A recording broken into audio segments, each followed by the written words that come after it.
para ordenar y para comunicar nuestros pensamientos, nuestras emociones y nuestra conducta.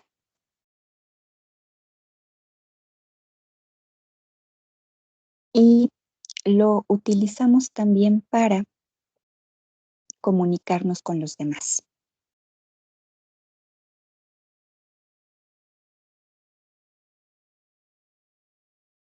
El lenguaje es uno de los recursos más importantes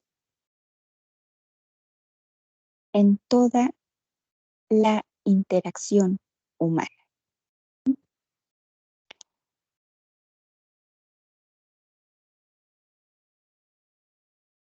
Y es también un medio a través del cual podemos influir en las personas, ¿sí?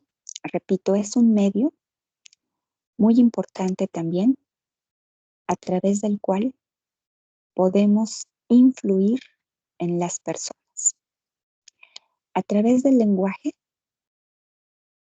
podemos influir en el estado de ánimo, en la conducta, en los pensamientos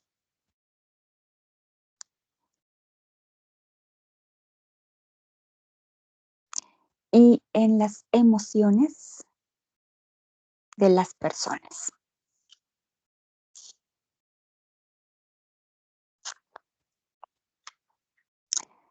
En programación neurolingüística,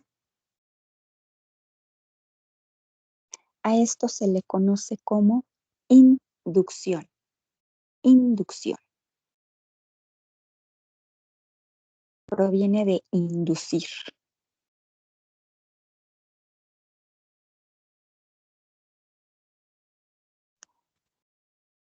En la programación neurolingüística, el concepto inducción se refiere al proceso de guiar a alguien,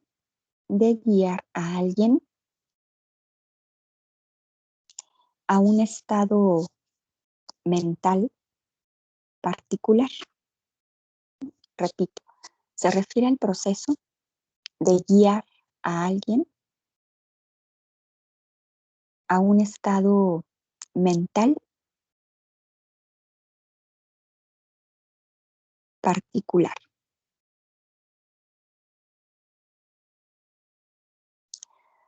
Todos nosotros, todos los seres humanos, tenemos la capacidad de guiar a otros a un estado mental o a un estado emocional en particular, utilizando el lenguaje.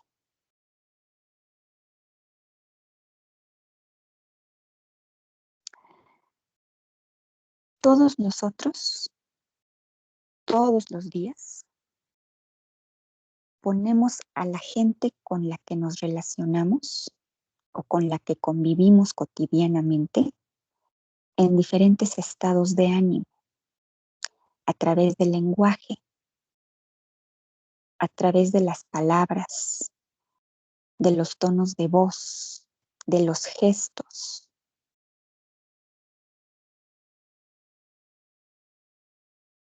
Que empleamos para comunicarnos con ellos. Entonces, todos los seres humanos tenemos esa capacidad, ¿sí? De poner a las personas en estados emocionales diferentes a través del lenguaje, ¿sí? Tanto hablado como a nivel del lenguaje no verbal. Vamos a poner un ejemplo acerca de cómo logramos poner a las personas en estados de ánimo o en estados mentales diferentes a lo largo del día y utilizando el lenguaje. Seguramente ustedes han tenido la experiencia de que le dicen algo a alguien, una frase, por ejemplo, o le hacen un comentario y la persona reacciona molesta, reacciona enojada, les reclama o a lo mejor simplemente se da la vuelta y se va o corta la comunicación con ustedes, no quiere seguir hablando con ustedes. Y ustedes se preguntan, ¿qué le pasa si solamente le dije esto? ¿Por qué reaccionó así? Las personas reaccionan de acuerdo a la entonación de la voz que empleamos para comunicar ese mensaje o para comunicar esa frase. Las personas reaccionan de acuerdo a los gestos que observan en nosotros, de acuerdo a nuestra postura corporal, de acuerdo a los movimientos que hacemos. Acuérdense de algo muy importante. Lo más esencial, lo más trascendente en un proceso de comunicación no son las palabras que utilizamos para transmitir el mensaje, sino la entonación y los gestos que las acompañan. Es decir, lo más importante a la hora de transmitir un mensaje no es lo que decimos, sino cómo lo decimos. Eso es lo que la gente capta, la forma en cómo lo decimos, la forma en cómo nos dirigimos a la gente. Más que las palabras, más que las frases, lo que la gente capta es la forma en cómo lo decimos. De eso va a depender que la gente a la cual le dirigimos un mensaje lo interprete o lo entienda como una petición, como una orden, como una burla,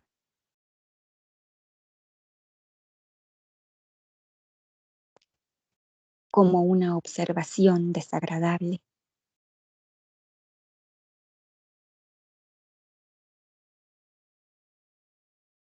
o agradable, que también puede ser. Entonces, eso es lo más importante, ¿sí? La forma en cómo transmitimos el mensaje, más que lo que decimos con las palabras. Si ustedes quieren provocar cambios en la gente, si ustedes quieren influir en la gente y provocar cambios en ella, es preciso que aprendan a comunicarse efectivamente. El discurso es importantísimo en cualquier tipo de interacción humana, pero en la terapia es mucho más importante. Como psicólogos que somos, debemos de desarrollar la habilidad para comunicarnos efectivamente con la gente, para transmitirle a la gente el mensaje de manera correcta y que la gente capte lo que le queremos transmitir a través de ese mensaje. ¿Cómo vamos a hacer esto? Bueno, es muy importante, muy importante que en primer lugar aprendamos a hablar correctamente. Eso es esencial. Tenemos que aprender a hablar correctamente, a formular los discursos correctamente. Ese es uno de los primeros pasos que como psicólogos y como psicoterapeutas y principalmente quienes se quieran dedicar a la psicoterapia tienen que aprender a hablar correctamente. Y otra cosa muy importante que tenemos que em, desarrollar es la congruencia, ¿sí? La congruencia. Es decir, que los gestos, nuestros gestos, la entonación de la voz, nuestra postura corporal concuerden con las palabras que estamos pronunciando o que estamos diciendo. Eso es importantísimo. Si nuestro lenguaje no verbal no concuerda con lo que estamos diciendo, estamos perdidos. La gente no va a captar exactamente lo que le queremos transmitir. Y entonces esto puede dar lugar a una distorsión en la comunicación. Entonces, lo que nosotros queremos transmitir a través de las palabras tiene que concordar con lo que estamos comunicando a nivel no verbal. Esto es a veces complicado porque nuestro lenguaje verbal se manifiesta de manera inconsciente, ¿sí? Es decir, no somos conscientes de nuestros gestos, de nuestra postura corporal, de nuestros movimientos muchas veces, de nuestra mirada, de la entonación de la voz cuando estamos hablando. No nos percatamos de ello, pero para eso es necesario entrenarnos. ¿Mm? Es muy importante que ustedes se observen a sí mismos a la hora de transmitir un mensaje, que se hagan conscientes de todo su lenguaje no verbal para darse cuenta o para saber si están siendo congruentes con lo que están diciendo. Y para esto ayuda mucho un ejercicio que probablemente ustedes ya lo han hecho o incluso se los han recomendado, ¿sí? Algunos de sus maestros en otras clases. Hablar frente a un espejo. Elaboren un pequeño discurso, algo que quieran comunicar, algo que quieran transmitir, lo que ustedes quieran decir.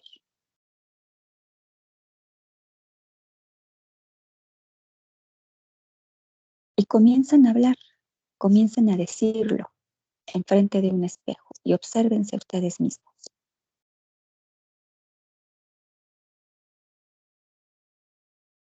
Cómo están parados,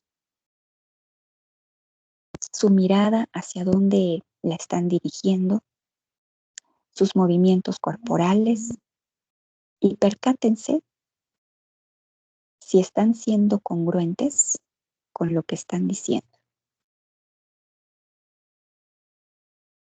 O incluso este mismo discurso pueden decirlo delante de una persona que los observe, que los escuche y que les diga si lo que está transmitiendo ustedes a través de las palabras está en concordancia con su lenguaje no verbal. ¿Mm?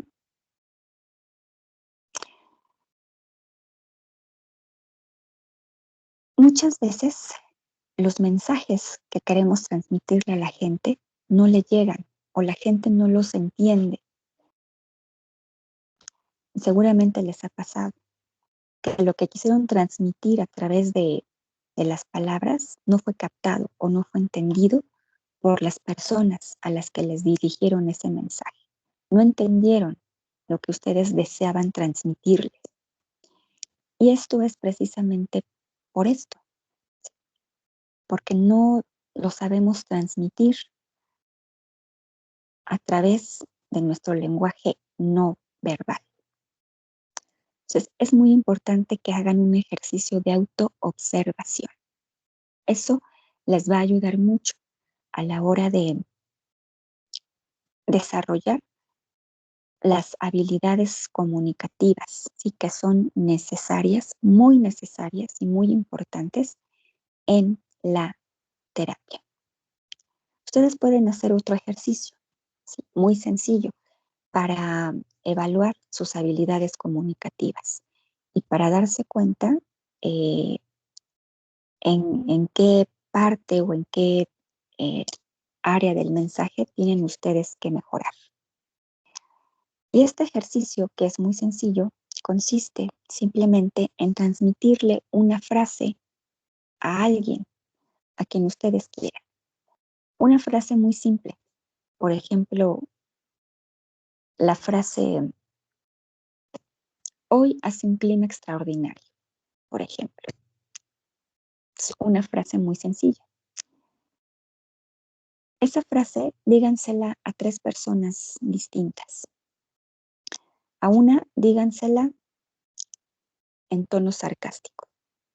A otra, dígansela en tono alegre. Y a otra, dígansela enojados. Y observen si las personas captaron el mensaje, si las personas captaron, ¿sí?, el estado de ánimo en el que ustedes les transmitieron esa frase.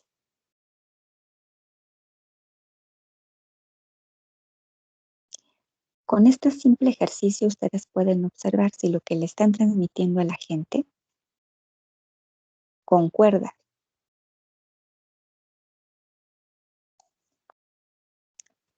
con su lenguaje no verbal.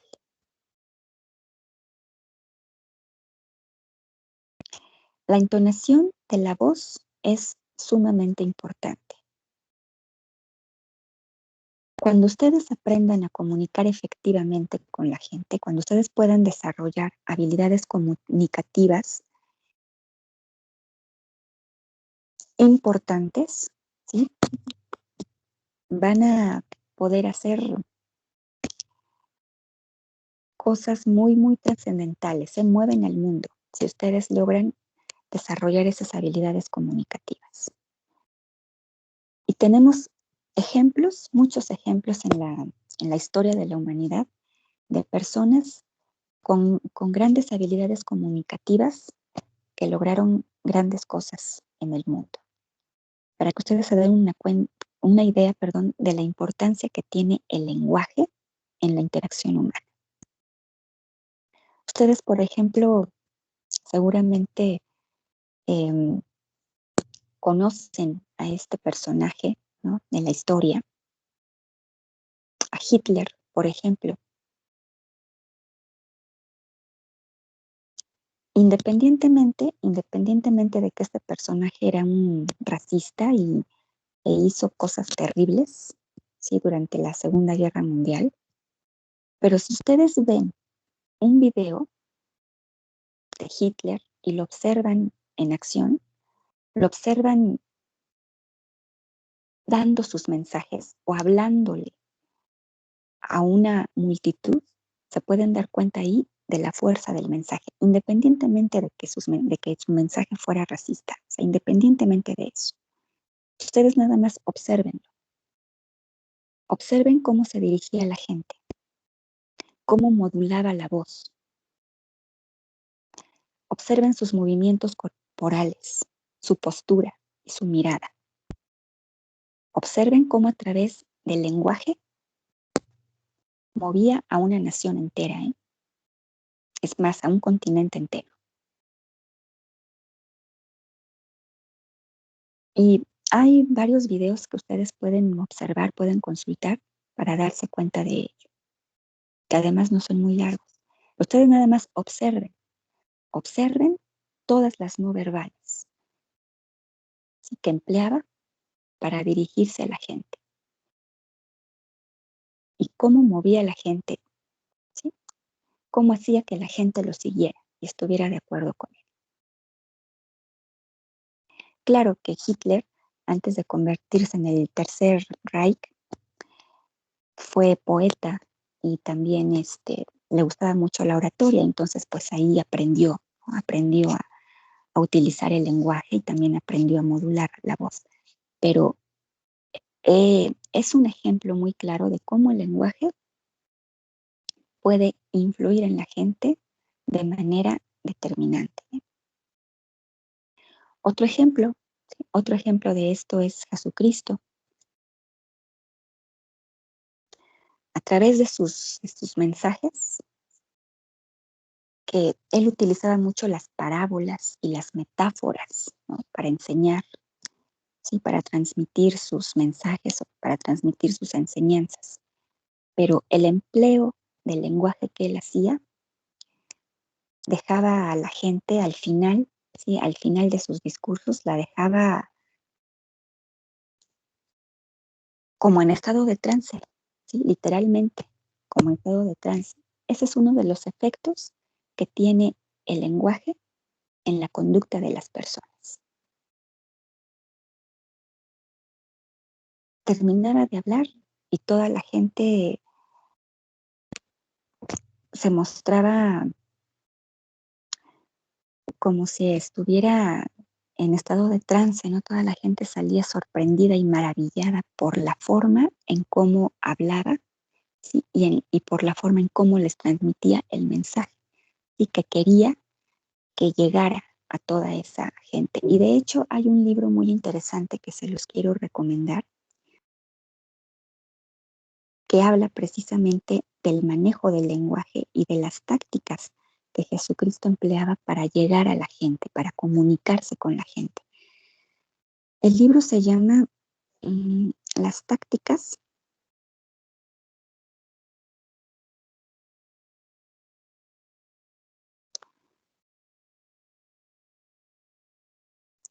del poder de Jesucristo.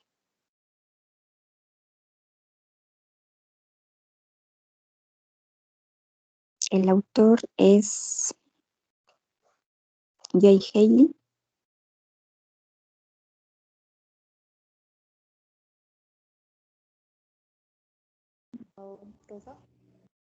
y está en Editorial Paidós, si no me equivoco.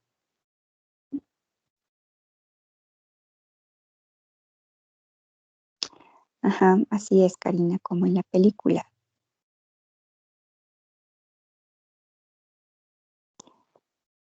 Que la hija del rey le pregunta qué está diciendo Hitler y el rey le contesta, no lo sé, pero lo que diga lo dice muy bien, efectivamente. Ese es el poder del lenguaje. ¿Sí? Entonces, el libro es Las tácticas del poder de Jesucristo y, perdón, el autor es Jay Haley, si ahí lo tienen ya en el chat. Jay Haley, si no lo conocen, si por si no lo conocen, es una de las eminencias dentro de la terapia familiar. No sé si todavía se enseña en la facultad. No sé quienes lleven o hayan llevado la materia de terapia familiar, si les han enseñado a Jay Haley, pero es una de las eminencias en terapia familiar. Y bueno, él es el autor de las tácticas del poder de Jesucristo. Les recomiendo que lo revisen, que lo lean. Es un libro muy interesante, es un libro muy delgadito, ¿sí? Les va a gustar. Bien, ahora, aparte de la congruencia, otros elementos que debemos de tomar en cuenta si queremos inducir cambios en las personas es la sintonía. La sintonía, además de la congruencia, va a ser muy importante para inducir esos cambios que nosotros queremos inducir en las personas, sobre todo en los usuarios, cuando estamos trabajando en psicoterapia. ¿Cómo sabemos que dos personas están en sintonía? Dos o más personas. ¿Cómo sabemos que estamos en sintonía, por ejemplo, con nuestra pareja o que estamos en sintonía con nuestros amigos? ¿O cómo sabemos al observar a dos personas que están conversando que están en sintonía? ¿Cómo sabemos? Cuando le decimos a nuestra pareja o decimos entre amigos, ya sintonizamos o sintonizamos muy bien. ¿Cómo sabemos que estamos en sintonía con los demás? ¿A través de qué características advertimos esa sintonía? ¿Alguien me puede decir?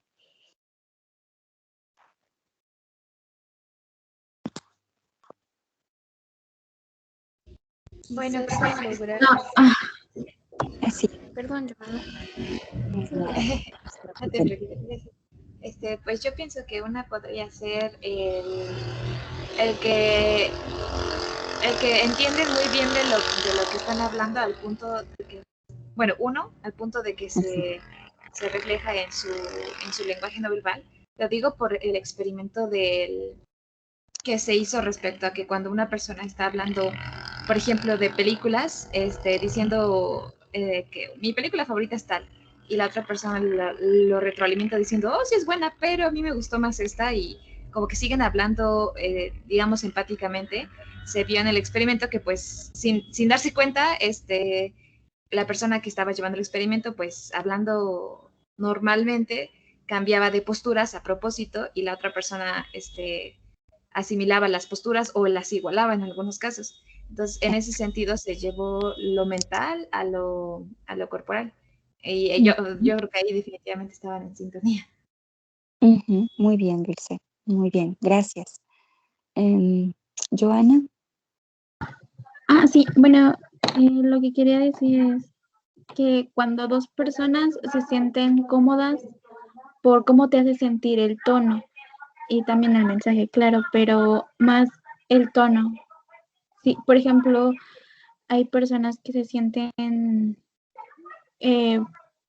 atacadas a pesar que el tono, que el mensaje no es, digamos, de ataque. Y entonces creo que es más el tono y ya, lo único que quería decir. Muy bien, gracias, Joana. ¿Alguien más?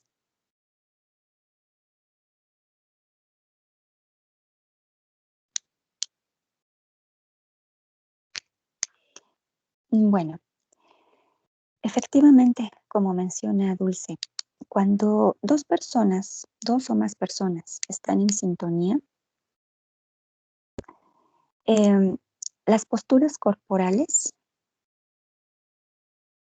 que adoptan esas personas que están participando en una conversación o en un proceso comunicativo se igualan, ¿sí? Vemos a dos personas conversando amigablemente y su postura corporal es relajada, ¿sí? Esas dos personas o el número de personas que están participando en una conversación, cuando están en sintonía, adoptan una posición o una postura corporal relajada, ¿sí? Vemos que están relajadas. El lenguaje fluye naturalmente.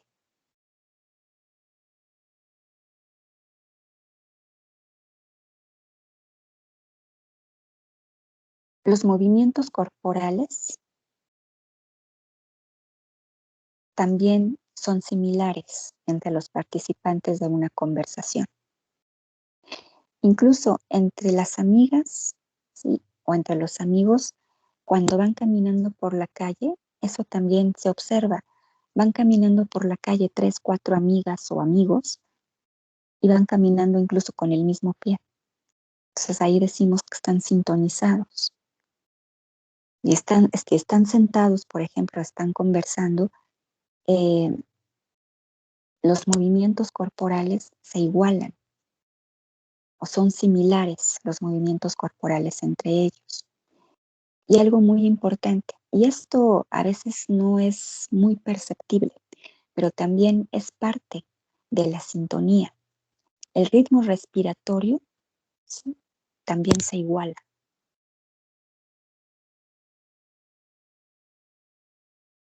Esto ocurre, ¿sí? Cuando las personas terminan sintonizando, ¿sí? O han sintonizado en un proceso comunicativo. Esto en programación neurolingüística y en psicoterapia se llama reflejar, ¿sí? Reflejar. Los participantes de una conversación reflejan los movimientos del otro, ¿sí? Es decir, los movimientos corporales, la postura corporal se refleja, es decir, se iguala entre los participantes de una conversación, así como también el ritmo respiratorio, incluso los tonos de voz. Entonces, estas son las características que existen cuando decimos que hay sintonía entre los participantes.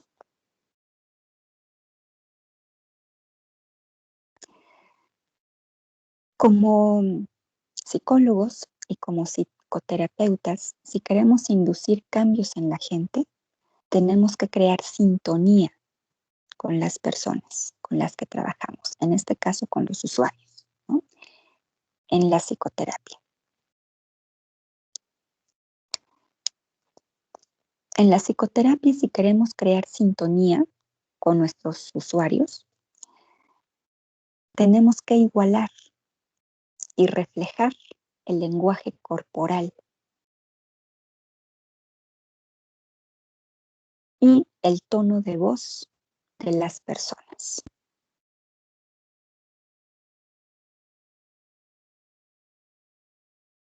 Principalmente, ¿sí? Igualar y reflejar el lenguaje corporal y el tono de voz con las personas con las que estamos trabajando. Incluso también tenemos que igualar el ritmo respiratorio.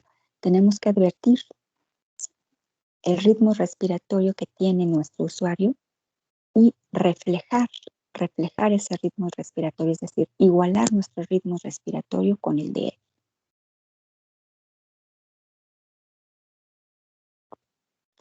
Podemos crear sintonía con casi cualquier persona,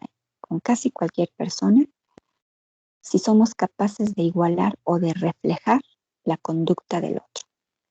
Ese es uno de los primeros pasos, sí, que tenemos que llevar a cabo si queremos inducir cambios en las personas. La gente de éxito crea sintonía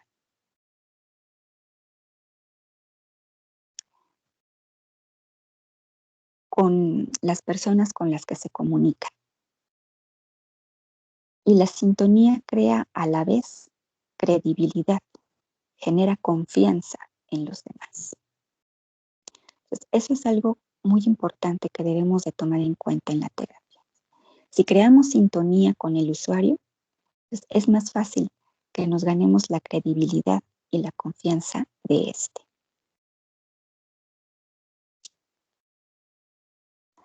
Entonces, tenemos que adecuar el tono, tenemos que adecuar la velocidad de la voz también y el ritmo al hablar. Por ejemplo, con una persona deprimida no funciona si le hablamos en un tono de voz alto, si le hablamos a una velocidad rápida y respirando además con rapidez y hacemos movimientos impacientes, ¿no? Tenemos que adecuar nuestra conducta, toda nuestra conducta, a la de esa persona, a la de ella. Si la persona deprimida habla en un tono de voz bajo, tenemos que adecuar nuestro tono de voz al tono de voz de ella. Tenemos que hablarle así, de esa manera, en un tono de voz bajo. Si la persona está sentada en cierta postura, tenemos que reflejar también esa postura. Tenemos que adecuar nuestra postura corporal a la de ella. No funciona si la persona está, por ejemplo, con los brazos cruzados, cabizbaja, haciéndose casi un ovillo, y nosotros nos sentamos en nuestro sillón así, ¿no? Nos ponemos la mano aquí y la miramos, y por encima del hombro, ¿no? Tenemos que adoptar nuestra postura corporal también a la de ella. Entonces, una vez que somos capaces de crear sintonía con el usuario y que hemos generado confianza y credibilidad en las personas, a partir de ahí, tenemos que llevarla a un estado mental distinto, a un estado mental diferente al que se encuentra. Sí, pero lo primero, ¿sí? Antes de hacer esto, lo primero que tenemos que hacer con esta persona es sintonizar con ella. Una vez que logramos sintonizar con ella y captar el estado mental en el que se encuentra, entonces lo que tenemos que hacer es tender un puente para irla llevando poco a poco, ¿sí?, al estado mental a donde la queremos llevar, ¿sí?, al lugar a donde queremos que vaya.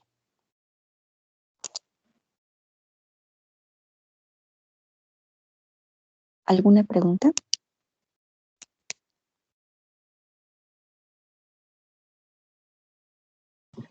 No, profesora. No, profa, de momento no, gracias. Muy bien.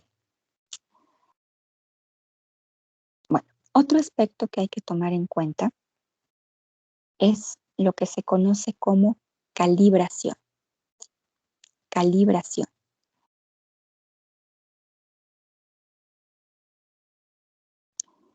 La calibración, sí, se refiere a reconocer el estado mental en el que se encuentra la persona. Reconocer el estado mental en el que se encuentra la persona.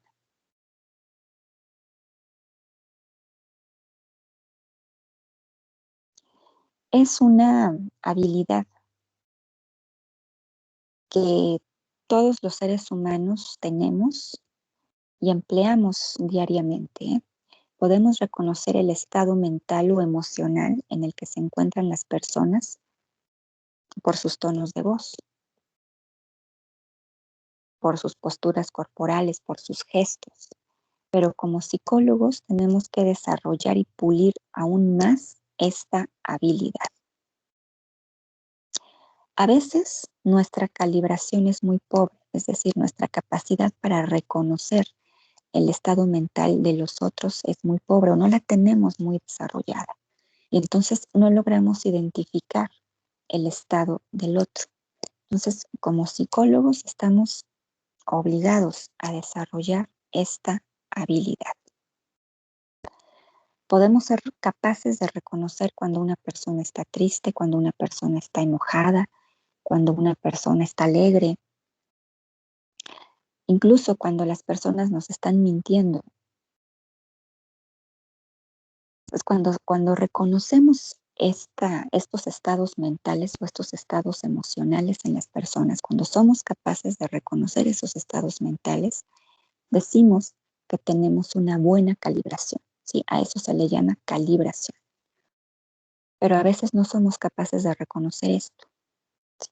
Entonces, tenemos que desarrollar esa habilidad.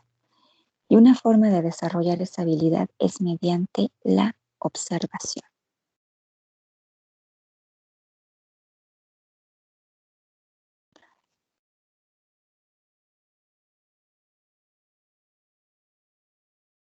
No es preciso o no es suficiente solamente con ver, ¿eh?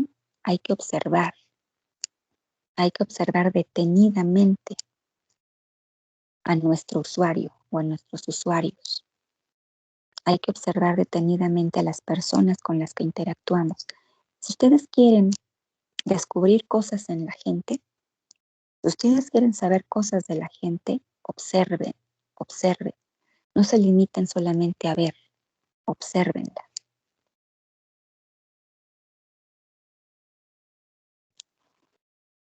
Y otra habilidad muy importante que debemos desarrollar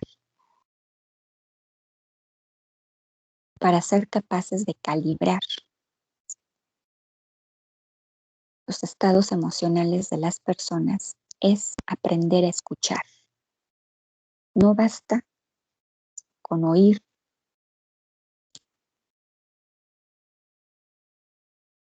debemos escuchar activamente. Aparte de aprender a observar, hay que aprender a escuchar. Cuando una persona les hable, escuchen, identifiquen sus tonos de voz.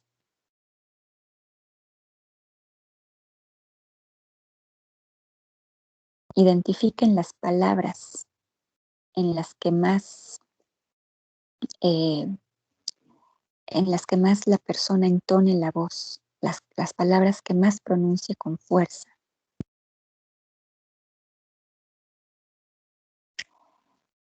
Escuchen no solamente lo que dice, sino cómo lo dice.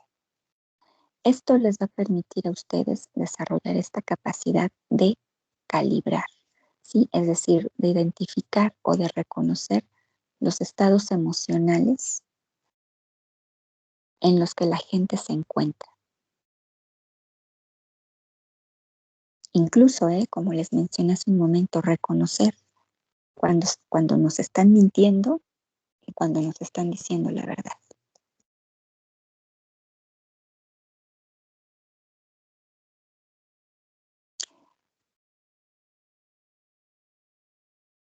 Entonces, algunas veces, sí, quienes tienen desarrollada esta capacidad y que son capaces de inferir ciertos estados de ánimo en las personas o son capaces incluso de identificar cuando una persona les está mintiendo y lo dicen, sí, a veces la gente se sorprende y nos dice, eres bruja, ¿cómo adivinaste? ¿Cómo te diste cuenta? No, no es que seamos brujos, sí, tampoco es que adivinemos el pensamiento, es que tenemos esa capacidad quizás un poco más desarrollada que otros, sí, pero es muy importante, sí, como psicólogos, desarrollar y afinar aún más esta habilidad, sí, de calibrar.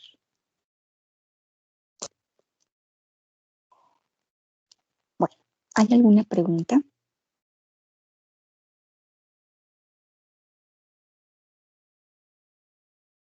No, profe. Gracias. Gracias. ¿O alguien tiene alguna duda?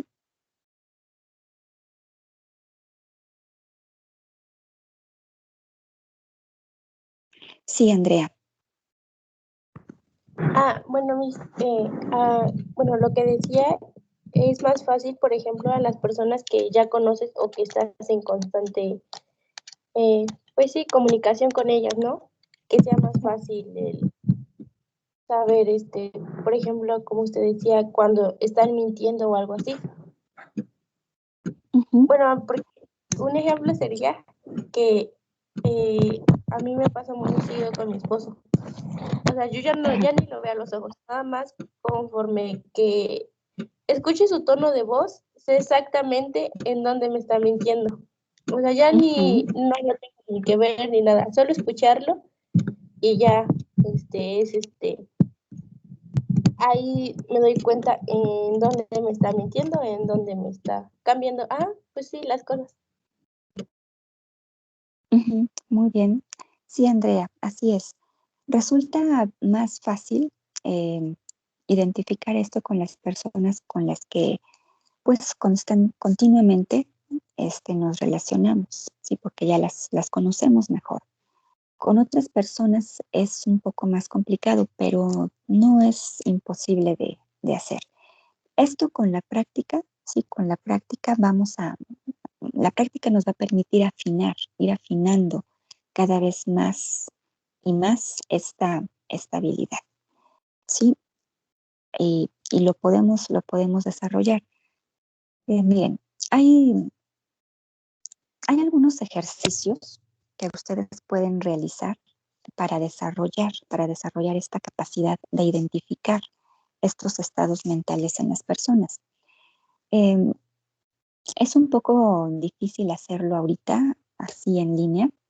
Son ejercicios que yo hago con mis alumnos en clases presenciales.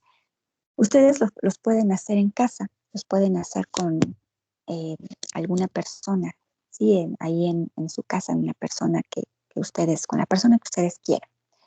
Y claro que la persona está dispuesta a ayudarles a hacer el ejercicio. Entonces, les voy a pasar un ejercicio para que ustedes empiecen, ¿sí? A desarrollar esta capacidad, ¿sí? De calibrar o de identificar los estados emocionales en los otros. El ejercicio es muy sencillo y consiste en lo siguiente. Pídanle a una persona que piense en alguien que aprecia mucho. Solamente que piense, que no les diga quién es ni les diga absolutamente nada, simplemente que piense en alguien que aprecie mucho o que sea muy importante para ella, para esa persona. Y mientras esa persona está pensando, fíjense, observen muy bien la posición de sus ojos, el ángulo de su cabeza, su respiración, cómo es su respiración, si es profunda, si es lenta, si es rápida, su tono muscular,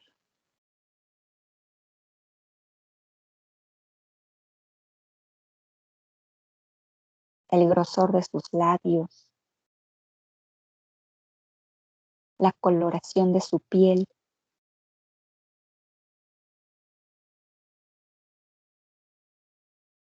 Todas estas señales no verbales son la expresión externa de los pensamientos, ¿no?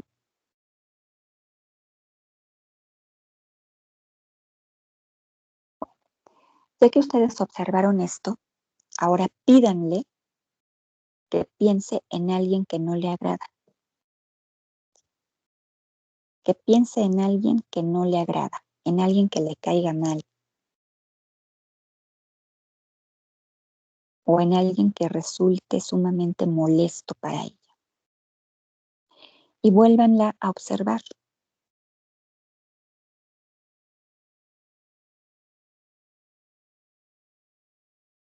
Vuelvan a observar lo que anteriormente les indiqué.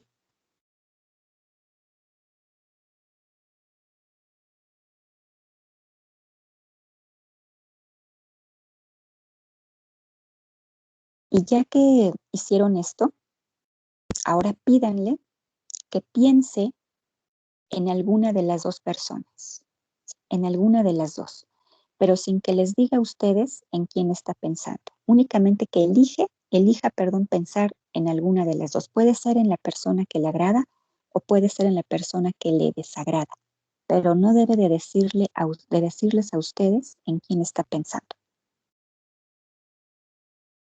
Entonces, pídanle que piense en alguna de las dos y obsérvenla.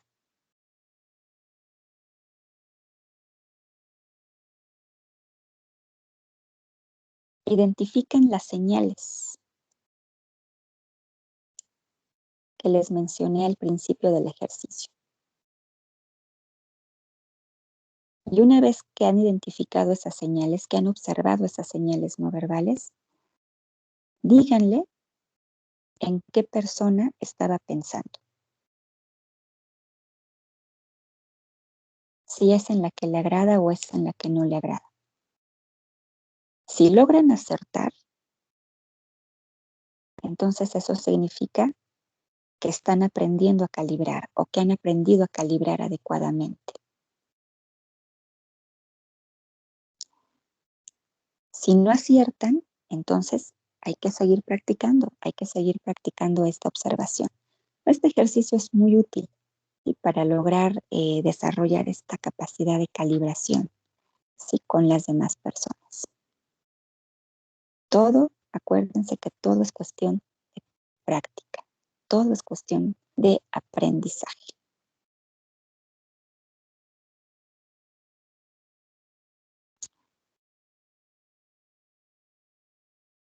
¿Alguna pregunta?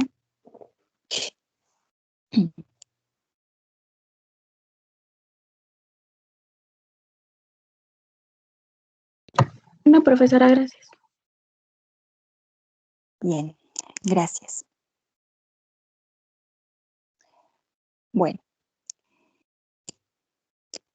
si no hay preguntas en este ejercicio, entonces vamos a pasar a otro aspecto muy importante de la lingüística, que se refiere a algunas situaciones que se pueden presentar, sí que se pueden presentar en el proceso psicoterapéutico. A ver, permítanme, creo que hay preguntas en el chat, déjenme ver. Mm, mm.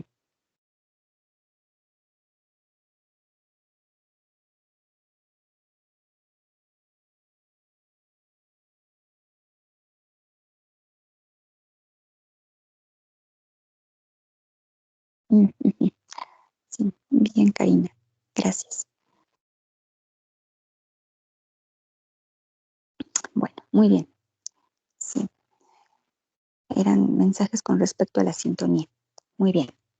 Bueno, entonces durante el proceso psicoterapéutico hay algunos procesos lingüísticos muy importantes que como terapeutas debemos de tomar en cuenta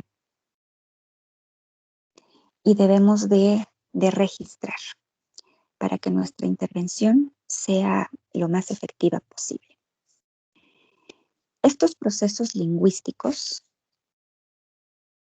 que se pueden presentar en la terapia fueron descritos precisamente por Bandler y Grinder, sí, por los creadores de la programación neurolingüística, y también por Virginia Satir. Y algunos de estos procesos lingüísticos que se presentan en la psicoterapia se denominan presuposiciones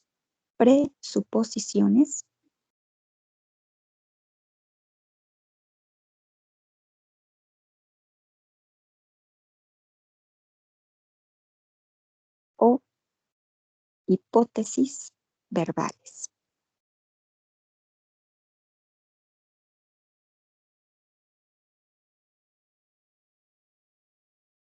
Presuposiciones o hipótesis verbales.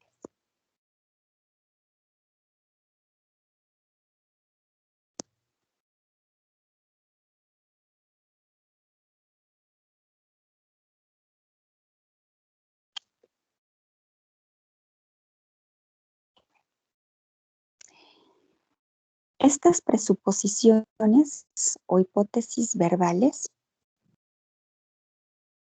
se refieren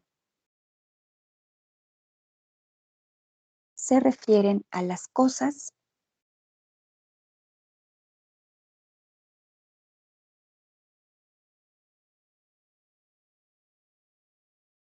que el oyente supone. Se refieren a las cosas que el oyente supone que existen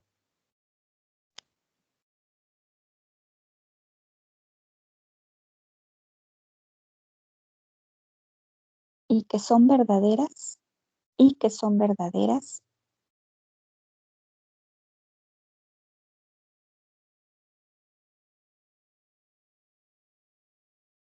de acuerdo a la experiencia y que son verdaderas de acuerdo a la experiencia. Y para que la comunicación verbal tenga sentido.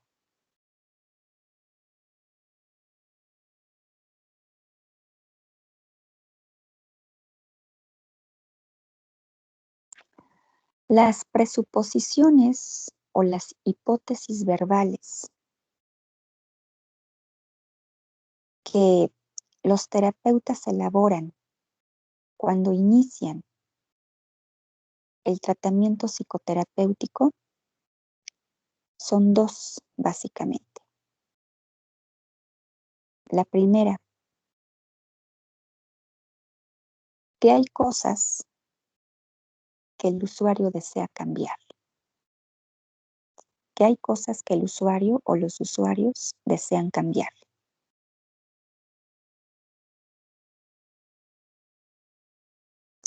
Y que tiene un problema por el cual ha acudido a solicitar ayuda.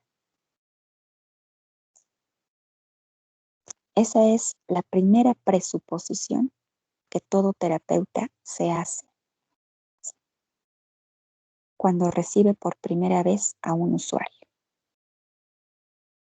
Presuponemos que el usuario está ahí porque hay cosas que desea cambiar y porque tiene un problema que no ha podido resolver por sí mismo y por lo tanto ha acudido a solicitar ayuda. Eso ya está por sentado.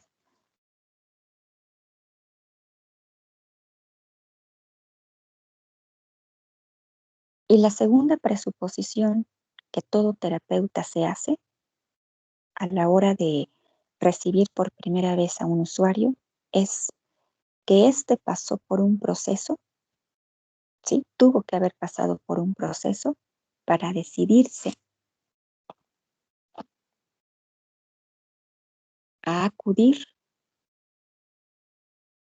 a la terapia.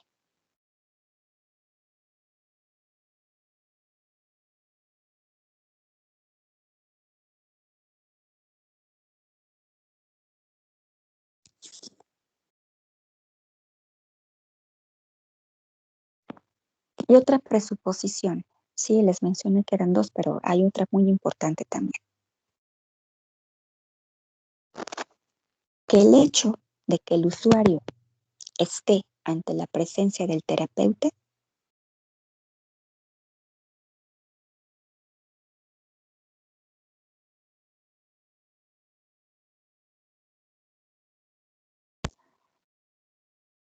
comunica que reconoce que necesita la ayuda de este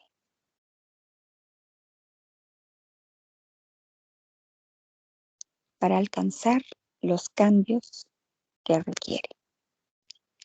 Repito, que el hecho de que el usuario esté ante la presencia del terapeuta nos comunica que éste reconoce que necesita la ayuda de éste para alcanzar los cambios que requiere.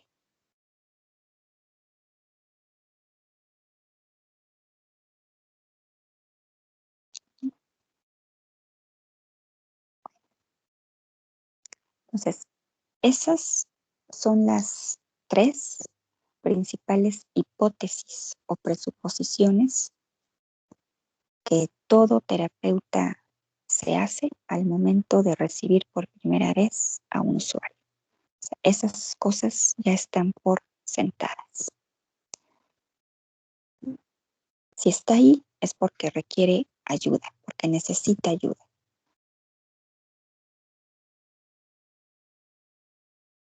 Porque desea hacer cambios en su vida y o en su persona, que tuvo que haber pasado por un proceso quizás muy difícil para decidirse a acudir.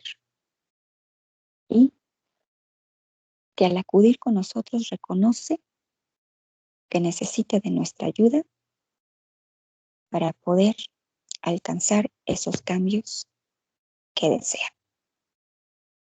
A partir de ahí, a partir de estas presuposiciones, comienza entonces el trabajo psicoterapéutico.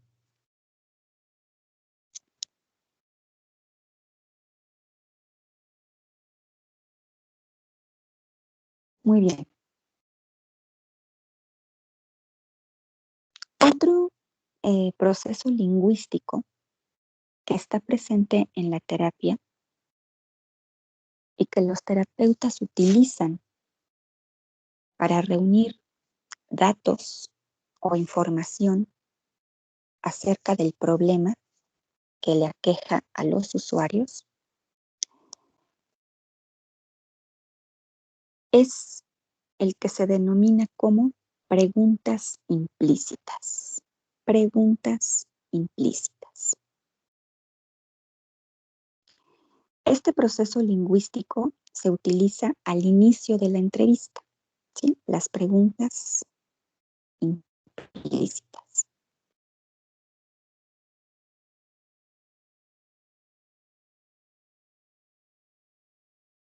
Y no son de mucha utilidad para reunir información acerca del usuario y acerca del problema.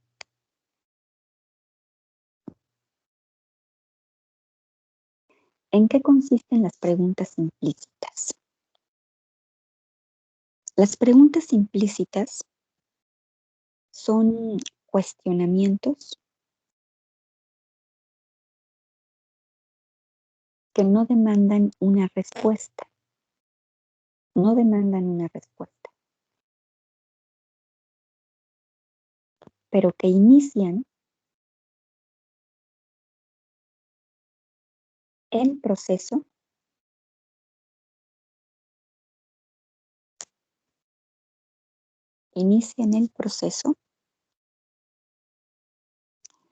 de traer ciertos aspectos a la atención de los oyentes. Sí, inician el proceso de traer ciertos aspectos a la atención de los oyentes.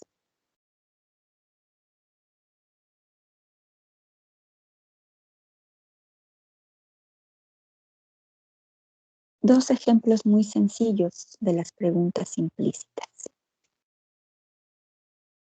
Número 1. Me pregunto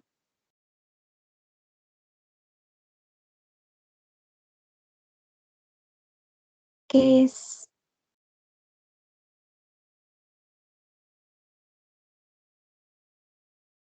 lo que lo hizo venir a terapia? Me pregunto ¿qué es lo que lo hizo decidirse a venir a terapia?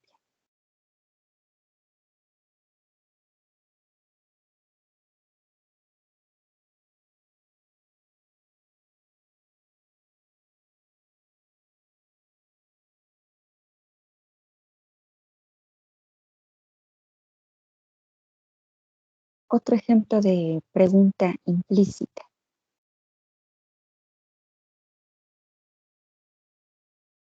Quisiera saber si podría darme un indicio. Quisiera saber si podría darme un indicio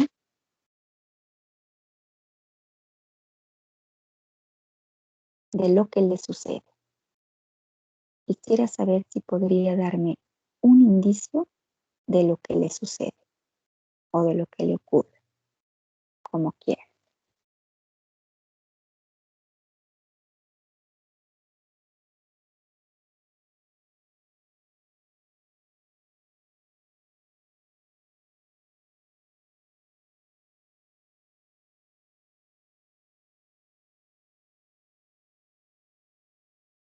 Bueno, estos son algunos ejemplos de preguntas implícitas que inician, como se pueden dar cuenta, estas preguntas implícitas inician el proceso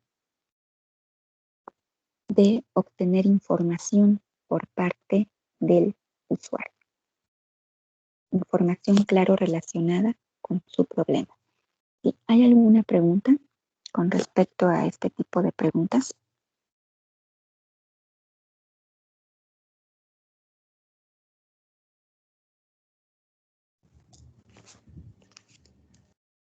No, profa, de momento no, de mi parte.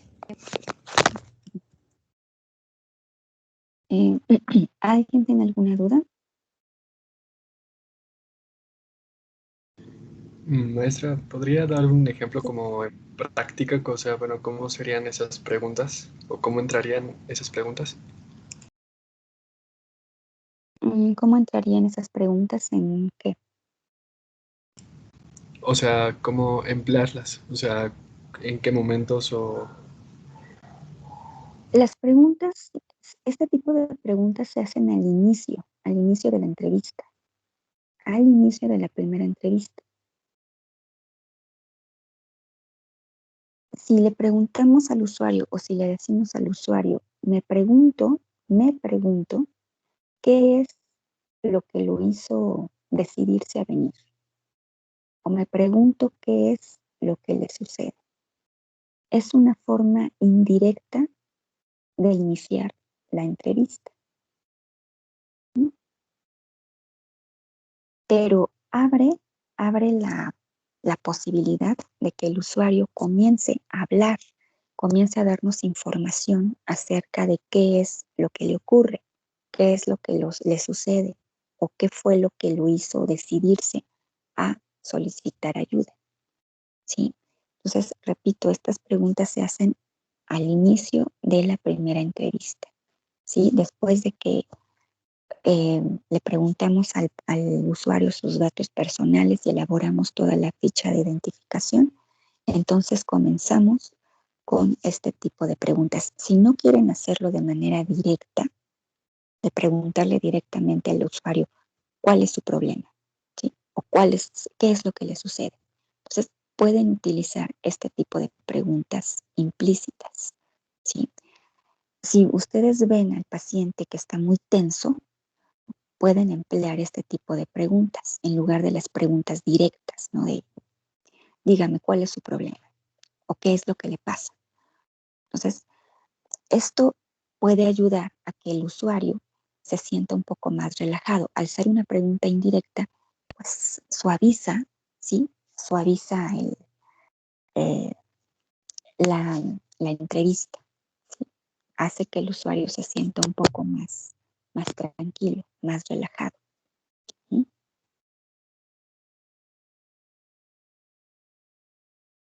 Bueno, no sé, Jorge, si quedó un poco más claro. Sí, profe. Muchas gracias.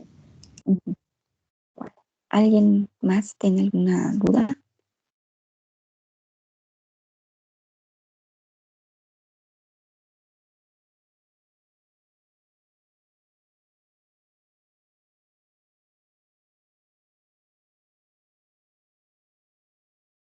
¿No? ¿No hay dudas con Profe, respecto a las preguntas? Sí, simplistas, sí. Yo, ¿a qué se refiere? Sí. Es que, o sea, bueno, ¿a qué se refiere en sí cuando dice que no es necesario, bueno, que este tipo de preguntas no demandan una respuesta? O sea, no es necesario que, o sea, no lo entiendo, o sea, se supone que a partir de, pues esto, pues vamos a obtener como información, ¿no? Pero, Claro. ¿y si no dice nada? O sea, no entiendo.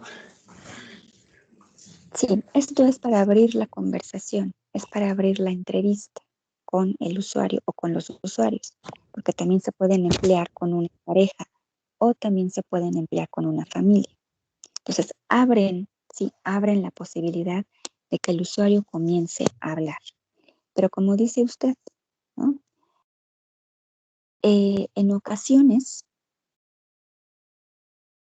al no ser preguntas directas, puede ser que el usuario o los usuarios se queden callados, que no respondan a nuestro cuestionamiento o no respondan a la pregunta implícita. Hay usuarios que en el momento en que les formulamos esta pregunta, me pregunto qué es lo que lo hizo a usted venir o qué es lo que lo hizo decidirse a solicitar ayuda o a solicitar terapia. En ese momento empieza, ¿no? A decir lo que les pasa, lo que les ocurre, por qué y cómo fue que se decidieron a venir. Pero hay otros que, como usted menciona, se quedan callados, no dicen nada, no recibimos una contestación por parte de ellos. Y esto ocurre también incluso utilizando preguntas directas. Bueno, cuando esto ocurre, cuando no recibimos una contestación por parte de los usuarios, se utiliza otro proceso lingüístico denominado postulados, postulados de conversación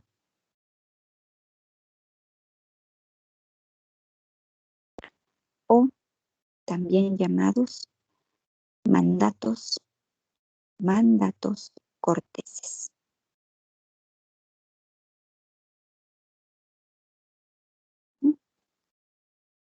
Postulados de conversación o mandatos corteses.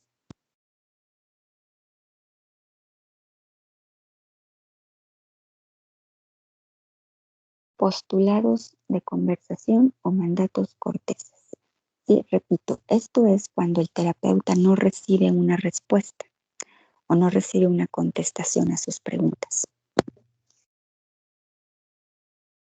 Entonces podemos utilizar lo que se conocen como postulados de conversación o mandatos corteses.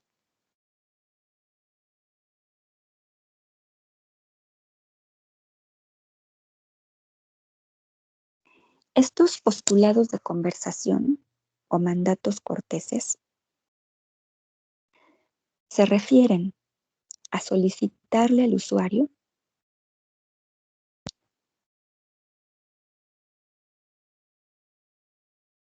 una respuesta, solicitarle al usuario una respuesta a nuestra pregunta, pero utilizando un tono de voz, utilizando un tono de voz cortés y o amable.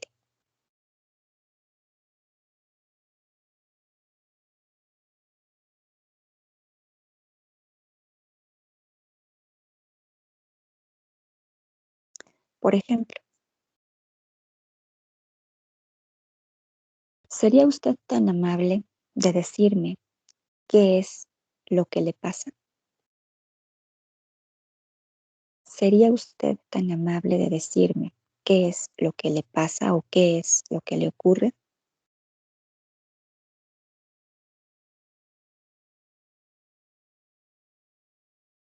O por ejemplo, ¿podría usted hacerme el favor de decirme cuál es el problema por el cual usted consulta o solicita mi ayuda?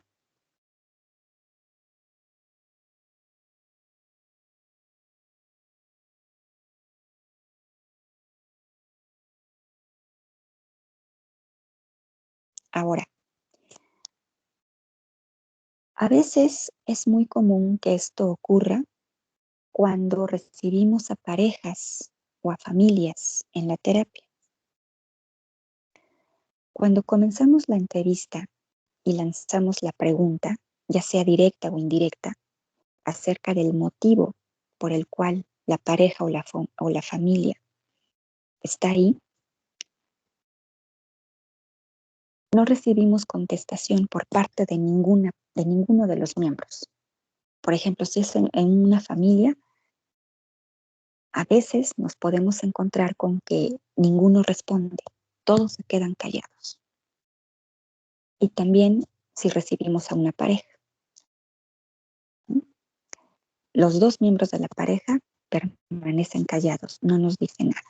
Bueno, en este tipo de casos también podemos utilizar los postulados de conversación o mandatos corteses.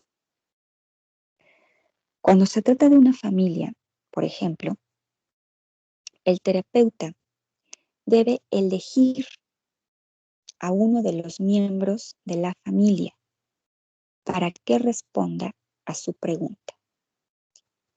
Debe de elegir a uno de los miembros de la familia para que responda a su pregunta. Es decir, ya hicimos o ya formulamos la pregunta anterior. Me pregunto qué es lo que los hizo venir.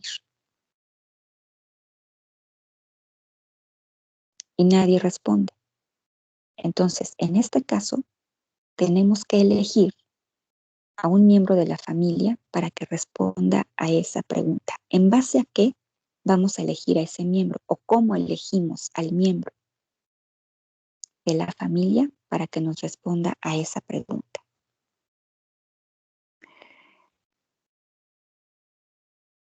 Si se trata de una familia,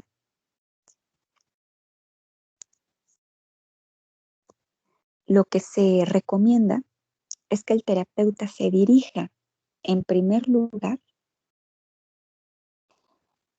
al miembro de la familia que más alejada esté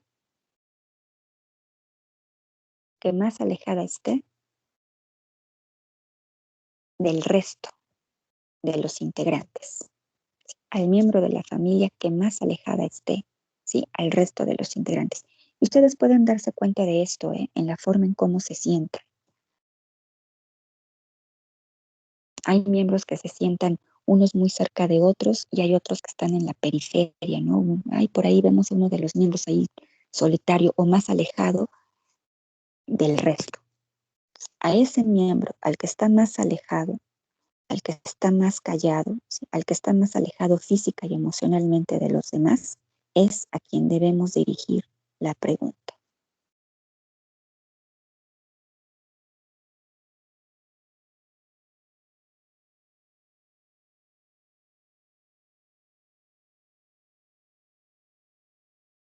Esto también es una forma de empatizar con ese miembro que está más alejado. Posiblemente ese miembro, pues, sea en el que recae la culpa, los señalamientos del resto de la familia. Entonces, esto de dirigirse a ese miembro que está más alejado es una forma de empatizar con él y de comunicarle que él también es importante, que él también es tomado en cuenta. Y en segundo lugar se recomienda dirigirse a los niños, si es que hay niños en la familia. ¿Por qué a los niños? Porque los niños generalmente revelan qué es lo que los padres les han dicho o les han explicado para traerlos a terapia.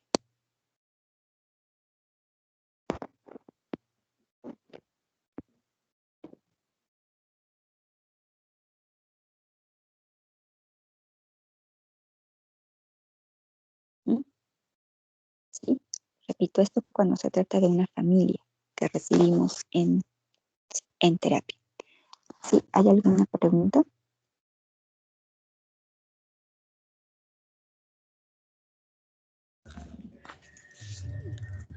¿Cuál? Disculpe, a lo mejor es que no recuerdo haber escuchado muy bien si mencionó algo acerca, porque menciona pues que ante esta situación es recomendable pues hacerlo en este caso con la persona que se encuentra a la periferia, ¿no? O con los niños. Pero ¿qué pasa con los que van a las parejas? O sea, ¿qué ocurre? ¿A quién nos dirigimos con la persona que presenta o que tuvo la iniciativa de acudir o con la otra? No. Con las parejas se recomienda que se dirija a la persona más, al miembro más débil, ¿sí? Al miembro más débil de la pareja. Eso también ustedes lo van a observar en sus no verbales, su manera de sentarse, su mirada. Entonces, en el caso de las parejas se recomienda que se dirijan a la persona más vulnerable, más débil, ¿sí? de los dos. Uh-huh.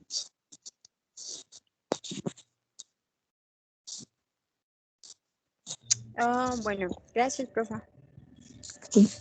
A veces el miembro más de mayor jerarquía, y esto ocurre también en las familias, el miembro de mayor jerarquía es el que quiere acaparar toda la conversación, el que no deja hablar a los demás, el que se explaya, ¿no? en sus exposiciones, el que cuando el terapeuta le hace una pregunta, quiere contestar por los demás, ¿no? Entonces, ese generalmente es el miembro con mayor poder, con mayor jerarquía en la familia. Entonces, utilizando los postulados de conversación o los mandatos corteses, si con este miembro de la familia que quiere acaparar toda la conversación, quiere acaparar toda la atención del terapeuta. Entonces, de una forma muy correcta, muy amable, nos dirigimos a él y le decimos que es muy interesante su punto de vista, pero que también es importante el punto de vista de los demás y que deseamos que deseamos escuchar también a los demás miembros de la familia. ¿Sí? Señor o señora, me parece que lo que usted dice es muy importante, pero me gustaría también escuchar a los demás miembros de su familia. ¿Qué opina usted? ¿Qué opina usted? ¿Qué opina usted? ¿O qué dice usted a lo que su papá o su mamá acaba de decir? ¿Sí? Por ejemplo. Me parece que lo que usted menciona es muy importante, pero ahora me gustaría escuchar qué opina su esposa. ¿O qué es lo que dice su esposa? Porque creo que ella también necesita expresar, ¿sí?, lo que ocurre en su relación, ¿no? Por ejemplo, entonces, siempre utilizando un tono de voz cortés y amable. Sobre todo con estas personas, ¿no?, que quieren acaparar toda la conversación.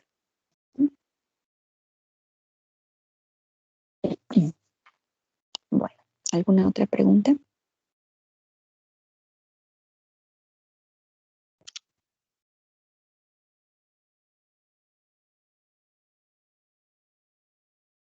Bueno, ahora, otro proceso lingüístico que puede presentarse en la terapia es cuando los usuarios no son explícitos acerca de su problema. Cuando es muy ambiguo la forma en cómo describen su problema.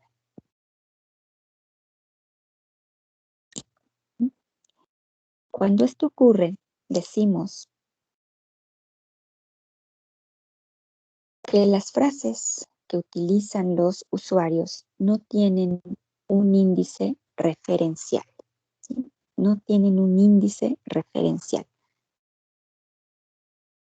El índice referencial, ¿sí?, se refiere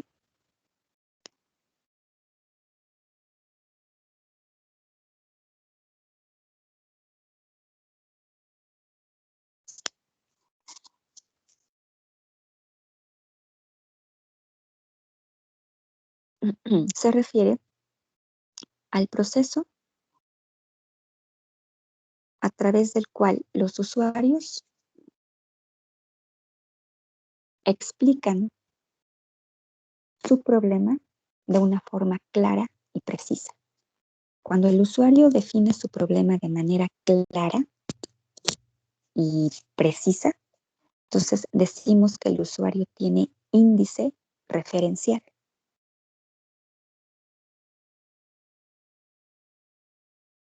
Es decir, sus mensajes son claros, concisos, directos, ¿sí?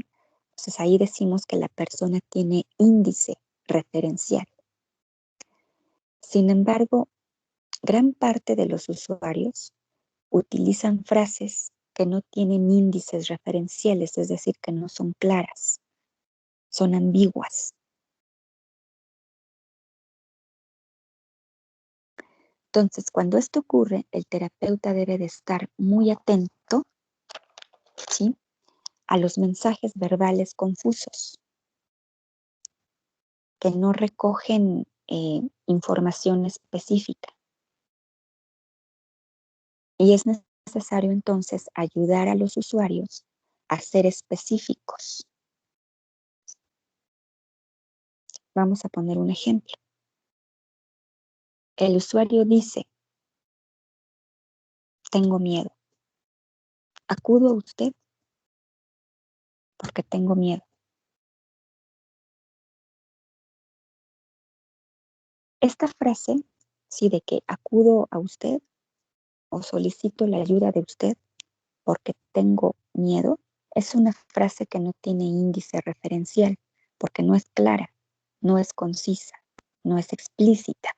Entonces tenemos que ayudarle al usuario a ser específico en este tipo de mensajes. ¿Cómo le podemos ayudar al usuario? A ser específico. Si el usuario dice, tengo miedo, Puede ser, pues, preguntándole, haciendo la pregunta, pues, acerca de qué tiene miedo, porque no está explicando acerca de qué. ¿Cómo? Muy bien.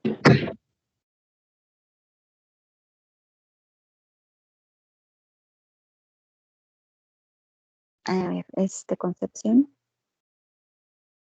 Podría ser preguntándole qué significa la palabra miedo para él. Bueno, pero en esa pregunta corremos el riesgo de que el usuario sea todavía más ambiguo. ¿Mm? Entonces, tenemos que ayudarle a ser específico. El usuario dice, tengo miedo. La pregunta ahí, ¿qué es lo que le hace sentir miedo?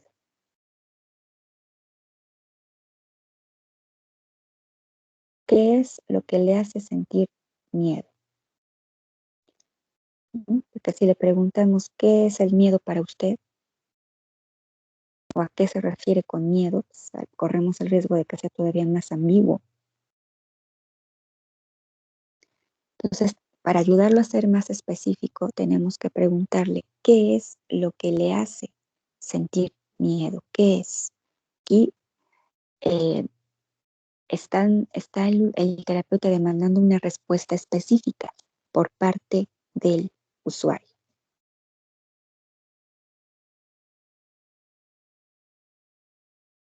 El usuario dice, por ejemplo,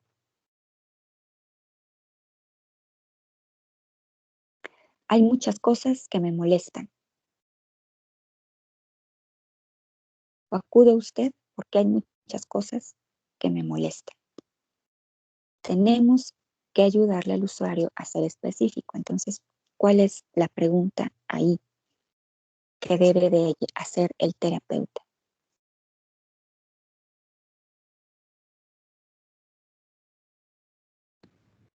¿Podría ser cuáles son las cosas que le molestan? Muy bien. ¿Qué cosas son las que le molestan? ¿Cuáles son esas cosas que le molestan? Y a lo mejor el usuario sigue siendo ambiguo. A lo mejor dice, pues muchas cosas. ¿Qué hacemos en ese caso?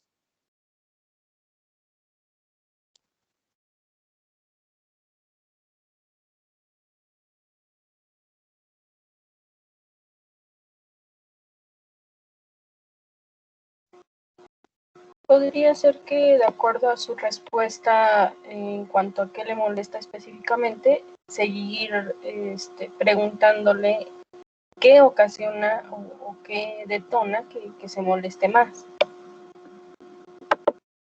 Bueno, pero acuérdense que tenemos que ayudarle a especificar.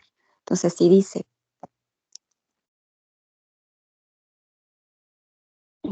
acude usted porque hay cosas que me molestan, entonces le preguntamos, ¿qué es o cuáles son esas cosas que le molestan? El usuario puede seguir siendo ambiguo y contestarnos, pues muchas cosas. De todas esas cosas que le molestan, mencióneme 3 cosas, 3 o 2, ¿no? Que son las que más le molesten a usted. De todas esas cosas, sí, que dice usted que le molestan, mencióneme 2 o mencióneme 3 que considera usted que son las que más le molestan. ¿Cuáles son?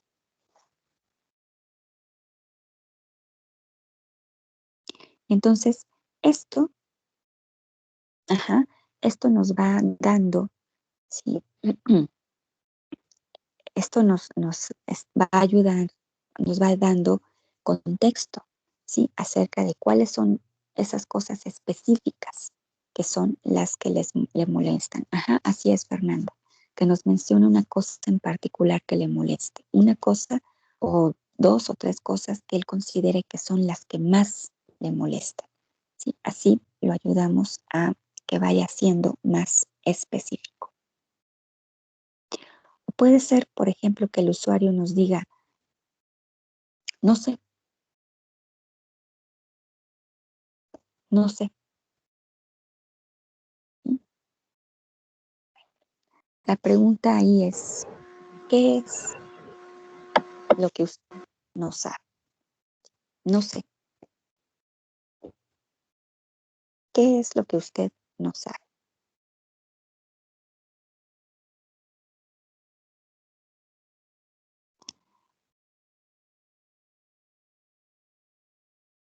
Este tipo de frases que utilizan los usuarios que son inespecíficas se conocen como omisiones. Es muy frecuente encontrar omisiones en los usuarios.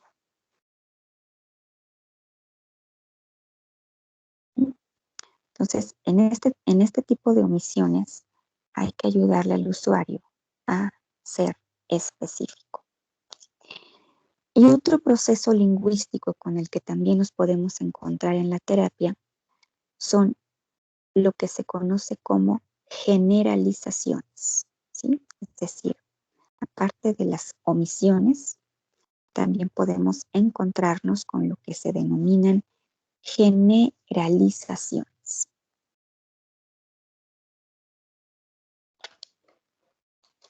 ¿Sí? Y vamos a definir qué son las generalizaciones.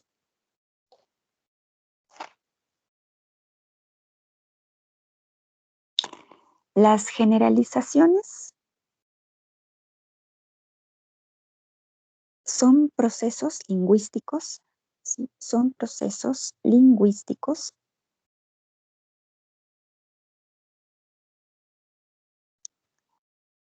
mediante los cuales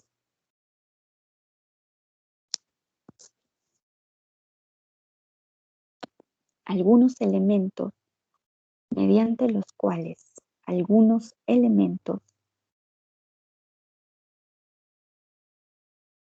se desprenden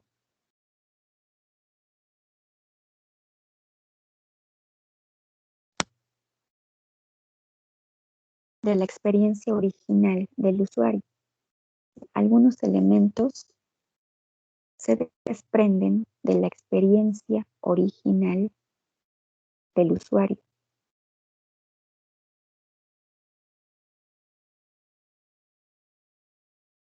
Y llegan a representar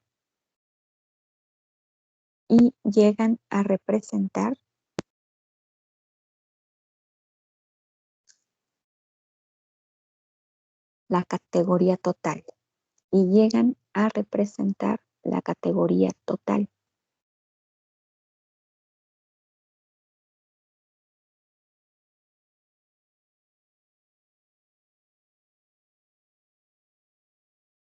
De la cual la experiencia es únicamente una mínima parte, ¿sí? De la cual la experiencia es únicamente una mínima parte. Es decir, la generalización consiste en tomar la parte por el todo. Un ejemplo de generalización, es todos los hombres son iguales, ¿sí? Se toma la parte por el todo, de acuerdo a la experiencia de la usuaria o de las usuarias en este caso. Tuvieron una experiencia desafortunada con un hombre, o con dos, o con tres, y a partir de esas 2 o 3 experiencias, generalizan toda la categoría. A partir de esos 3 hombres con los que tuvieron experiencias desafortunadas, generalizan a toda la categoría masculina. Todos los hombres son iguales. Es tomar la parte por el todo. Y así nos vamos a encontrar con muchos casos de usuarios que hacen este tipo de generalizaciones. O por ejemplo, todas las mujeres son falsas. U otra generalización también muy frecuente que hacen los usuarios. Nadie me quiere.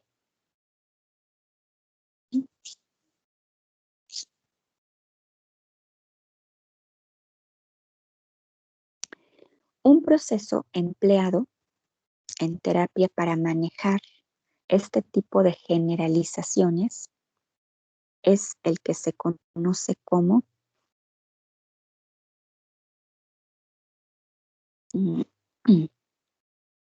desnominalización. Aquí se los anoto en el chat. Desnominalización.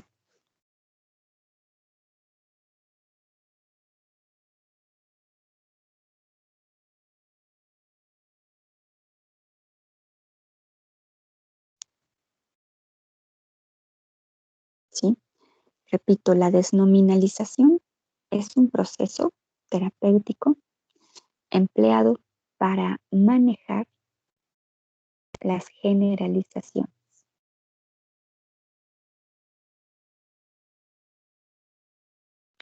Este proceso, denominado desnominalización, consiste en identificar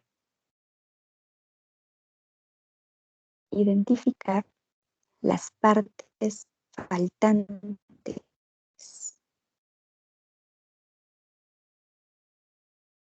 de la experiencia. Consiste en identificar las partes faltantes de la experiencia y ayudar a los usuarios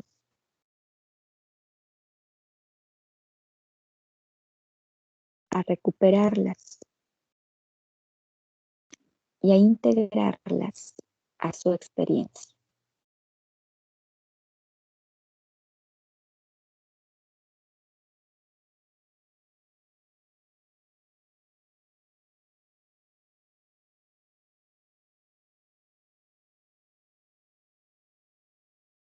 Sí, ayudar a los usuarios a recuperarlas y a integrarlas a su experiencia. Mediante esta técnica, el terapeuta solicita a las personas los verbos o los adjetivos sin especificar.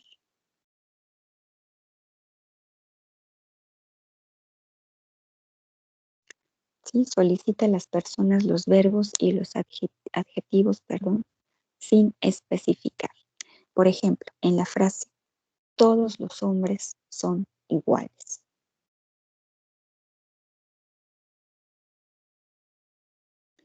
Utilizamos aquí la desnominalización. ¿A qué hombres se refiere usted? ¿O de qué hombres está hablando?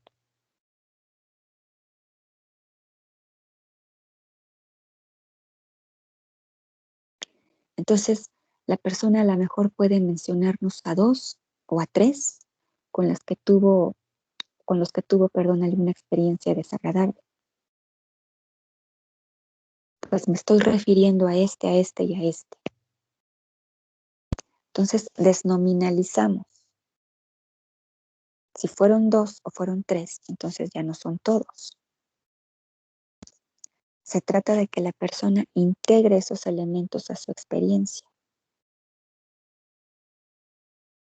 Todos está englobando a todo el género masculino, pero nada más fueron 3 con los que tuvo unas experiencias desafortunadas. Entonces, si únicamente menciona 3, 4, 5, ya no son todos.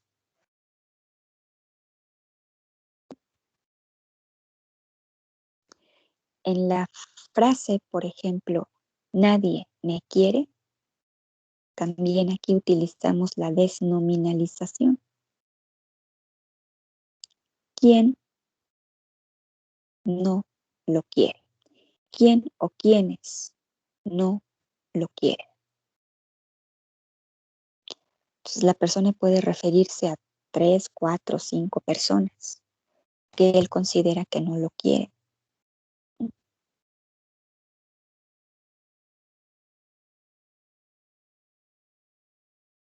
Nadie es muy general, incluye o engloba a todas las personas con las que el individuo se relaciona. Pero si nosotros utilizamos la desnominalización y le preguntamos quién o quiénes no lo quieren y menciona a 3 o 4, entonces ya tenemos un número específico, ¿sí?, de personas. Entonces ahí sustituimos la generalización o descartamos más bien la generalización.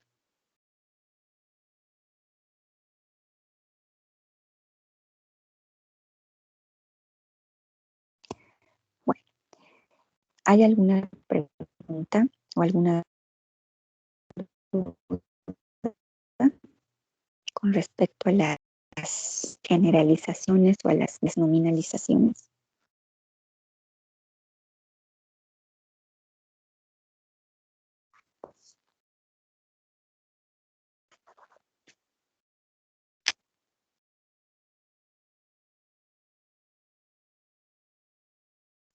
No, profa, gracias. ¿No? Bueno, muy bien. No, profe. Gracias. Y otro proceso lingüístico con el que nos podemos encontrar en la terapia, incluso está presente en cualquier interacción humana y es muy común, es el que se conoce como la lectura del pensamiento. La lectura del pensamiento.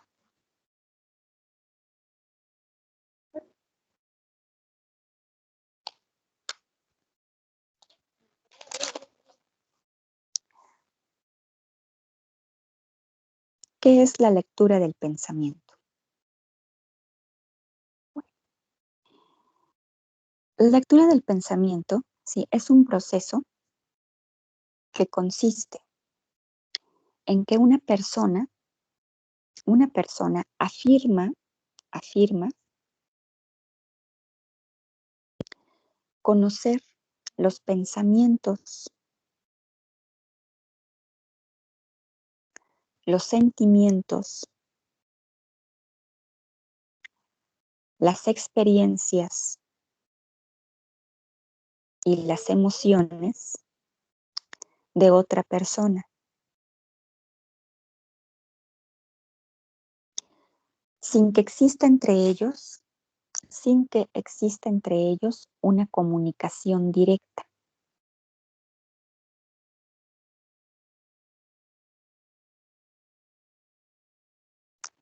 ¿Sí? Sin que exista entre ellos una comunicación directa.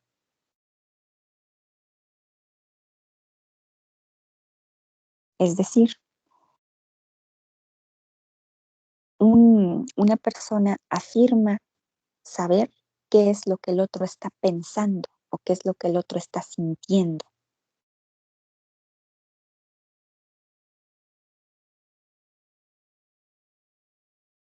Un claro ejemplo de esto es lo que pasa en algunas parejas e incluso en algunas familias, cuando un miembro le dice al otro: tú no puedes engañarme, te conozco perfectamente bien y sé lo que piensas, aunque trates de negarlo. Esa es la lectura del pensamiento. Sin darle siquiera la oportunidad al otro de que exprese lo que está pensando, lo que está sintiendo, ¿no? Simplemente uno de los miembros le dice al otro que sabe exactamente lo que está pensando y lo que está sintiendo, porque lo conoce muy bien y que no lo puede engañar. Este proceso de leer el pensamiento, de leer la mente, distorsiona la comunicación entre las personas. Generalmente se presenta en relaciones diádicas, es decir, en relaciones en donde participan dos personas. Por ejemplo, las relaciones de pareja o en las relaciones padre e hijo. Entonces, cuando se lee el pensamiento, entre comillas, o cuando se lee la mente, ¿sí?, entre comillas, una persona implícitamente le está formulando acusaciones o le está haciendo atribuciones al otro sin tener pruebas de ello. ¿Sí? Por ejemplo, el esposo que llega a casa después de un día de trabajo y la esposa lo está esperando, y cuando el esposo entra, la esposa se le queda viendo así con una mirada inquisidora y le pregunta, ¿de dónde vienes? Y antes de que el esposo responda, la esposa le dice, no, no, ya sé, no me digas, ya sé de dónde vienes. Estuviste con tus amigotes, ¿verdad? No me engañes porque te conozco perfectamente y ya sé que estuviste ahí. No me trates de engañar. Se te ve en la cara la culpabilidad. A mí no me engañes. Cuando el esposo, pues ni siquiera, ¿no? Entonces, la primera reacción de la persona que es acusada es tratar de demostrarle al otro la falsedad de la acusación o de las atribuciones que se le están haciendo. ¿Sí? Y entonces, cuando el otro trata de demostrar la falsedad de la acusación, esto es un indicio de que el otro tiene razón, ¿sí? Es decir, reafirma las sospechas del que está acusando, del que está leyendo la mente o del que ha adivinado el comportamiento del otro. Cada vez que el esposo intenta aclararle a la esposa que está equivocada, más se reafirma en ella la sospecha de la acusación que le está haciendo. Este proceso denominado lectura del pensamiento, sí es una técnica, una técnica de lo que se conoce como las técnicas para enloquecer a la pareja. Y suele presentarse muy comúnmente en las personalidades paranoides. En las personalidades paranoides, sí, es muy frecuente que se presente este proceso conocido como lectura del pensamiento.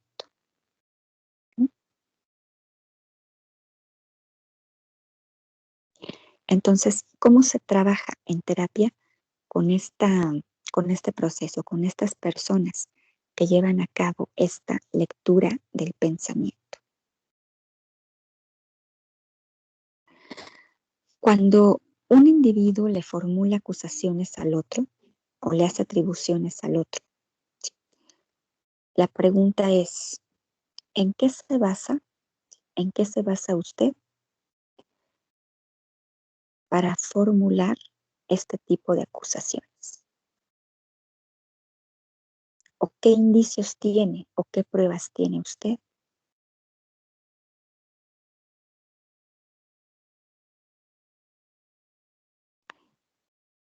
De lo que está acusando. ¿En qué se basa? ¿Sí? ¿O qué indicios tiene usted para asegurar aquello que está formulando? ¿Sí?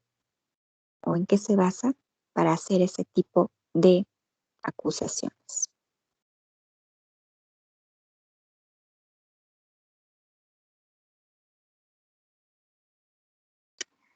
Otra pregunta es, ¿qué otra explicación puede darle a esto?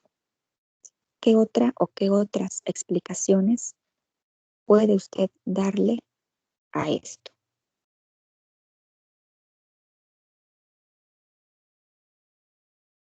Esto le permite a la persona que afirma leer el pensamiento o que está haciendo una atribución o una acusación, darse cuenta de que puede haber otro tipo de explicaciones, ¿sí? De que las acusaciones acusaciones o las atribuciones que está haciendo no son las únicas explicaciones y que puede haber otra forma, el comportamiento de la persona a la que está acusando.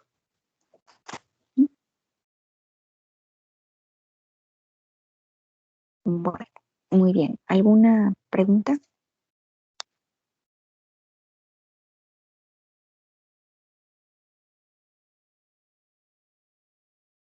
¿Alguna duda? Profesora. De mi parte tampoco, profe. Bien. Gracias. Bueno, si no hay preguntas o no hay dudas, entonces, pues cerramos aquí la sesión y cerramos con esto el tema de programación neurolingüística. Nos queda una clase, sí, nos queda una clase, sí, Dulce.